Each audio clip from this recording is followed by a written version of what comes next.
জয় মা নারায়ণী, জয় মা মনসা, জয় মা তারা।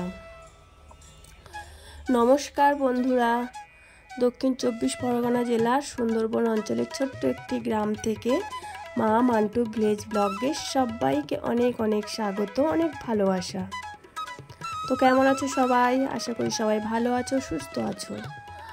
আর আমি আমার শরীরটা একটু খারাপ, কালকের আমি ভিডিও করতে পারিনি, তো একটুখানি মিনি ব্লগ দিয়েছিলাম। তো এই ভিডিওটা আগের দিন করা ছিল, তো সেটাই আজকে একটু ভয়েস দিয়ে এই ভিডিওটা আপলোড করব।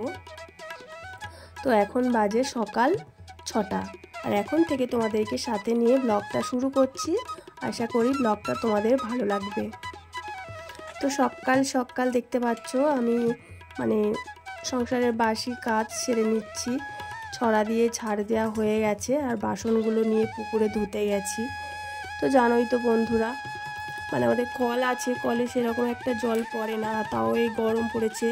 গরম পড়লে না আমাদের জলের খুব সমস্যা হয়, লেয়ারটা অনেক নিচে নেমে যায়, সেই জন্য টিউবওয়েল থেকে জল উঠতে চায় না। তো আমাদের সব সময়ের জন্যই পুকুরের জলই ব্যবহার করা হয়। আর তোমাদেরকে বলেছি যে আমার বাড়িতে একটা নতুন অতিথি আসছে, একটা না দুটোই। তো এখানে দেখো আমার মান্টু মা আর ওর পাপা অতিথিদের নিয়ে আসতে চলে গেছে। তো অতিথি বলতে এটা দুটো খরগোশের বাচ্চা, আর আমার মান্টু এদেরকে খুব ভালোবাসে। তো এরা দেখেছিল আমাদের পাড়াতেই একজনের বাড়িতে আছে, তো ওদের বাড়ি থেকে কিনেই নিয়ে আসলো খরগোশ দুটো।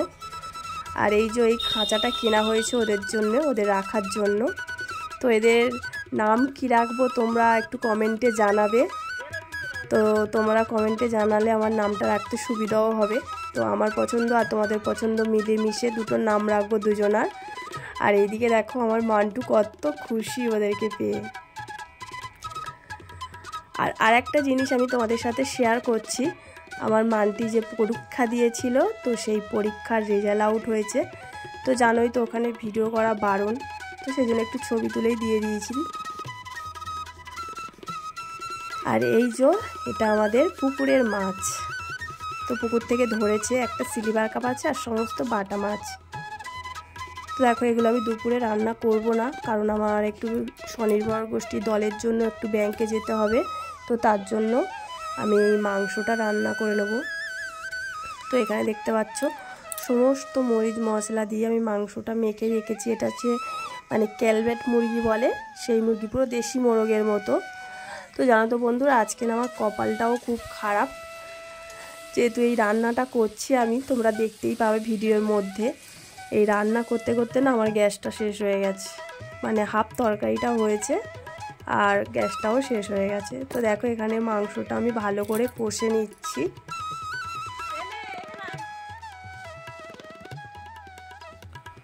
আর আমার মান্টুটাও না খুব দুষ্টুমি করছে আজকে, যেমনি আমার রান্না বান্না করতে দেরিও হয়ে গেছে, তেমনিও বিরক্তও করছে। আর গরমও তো কেরম পড়েছে তোমরা জানোই। আর এখানে দেখো মাংসটা আমার কষাতে কষাতে প্রায় হয়েই এসছে। মাংসটার মধ্যে এবার জল ঢেলে দেবো, অনেকটা জল উঠেছে, অনেকটাই জল আমি মেরে দিয়েছি কষিয়ে কষিয়ে, বাকিটা এবার জল ঢেলে দেবো। তো দেখো মাংসর কালারটা কত সুন্দর এসছে, পুরো লাল লাল, পুরো একদম। বেশি ঝোল করব না, মাখা মাখাই করব, কারণ এই মাংসটা বেশি ঝোল করলে বেশ ভালো লাগে না খেতে, একটু মাখা মাখা করলেই বেশি ভালো লাগে। তো এখানে দেখো মাংসটা হাফ হতে হতে আমার গ্যাসটা গেছে শেষ হয়ে, বাধ্য হয়ে আমি উনুনের মধ্যে রান্নাটা বসিয়ে দিয়েছি।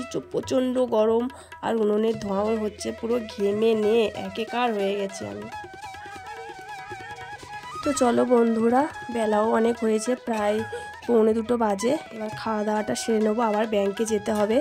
তো আমার ভিডিওটা এই পর্যন্ত। তরকারির কালারটা দেখো কত সুন্দর হয়েছে।